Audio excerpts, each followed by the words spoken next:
Hey guys, how's it going? It's Janie over here, Janie Sweets, and in this episode I'm coming at you with a tutorial on how to make simple syrup. It is extremely easy to make, but somebody had requested this video, so if you want to learn how I made this, please keep on watching.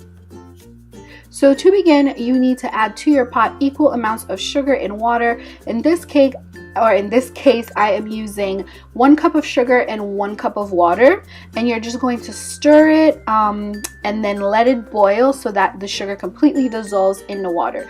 What you're looking for is for the sugar to just disappear. You're not looking to make candy, so you don't really need to check the temperature or anything. You just want it to come to a boil. So once it gets to that state that I'm about to show you right now, just like so, you can go ahead and turn off your heat and let it cool completely before moving on to the next step. So once your syrup has cooled, you can go ahead and preserve it in a mason jar, or in this case I am using just an old Snapple bottle that I've cleaned off, but anything with a tight lid will work just fine. So just pop it onto there, close it, seal it shut, and then you can leave it in the fridge for a pretty long time. I mean, I've never had mine go bad. Now to apply your simple syrup to your cake, my favorite way is to use a paintbrush, and then you just kind of paint it onto the cake or brush it onto the cake.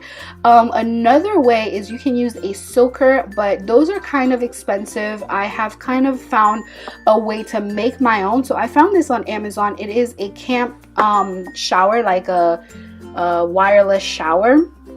And I've just boiled it so that it's sanitized and safe to use on food, and then just kind of screwed it onto a squeeze bottle or a spray bottle, and then there you go, you have your homemade soaker, and you can just kind of squeeze it onto the cake and it works just like that.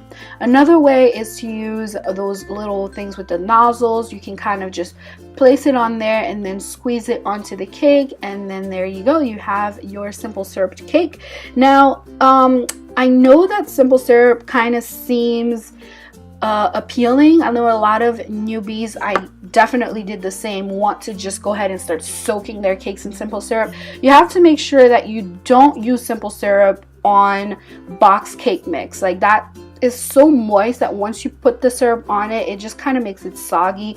You want to use that in cakes that are like spongy, so sponge cakes, chiffon cakes, or even butter cakes are good to use simple syrup with, but definitely not anything that is already very moist. So anyways, you guys, this is this week's tutorial. I really hope you've enjoyed this video. If you did, definitely give it a thumbs up. Check out my last video if you click on this annotation right over there. All my socials are at Janie Sweets. I am on Instagram as well as on Facebook. Subscribe to the channel so that you do not miss out on any other of my future videos. I love you. I'll talk to you next time.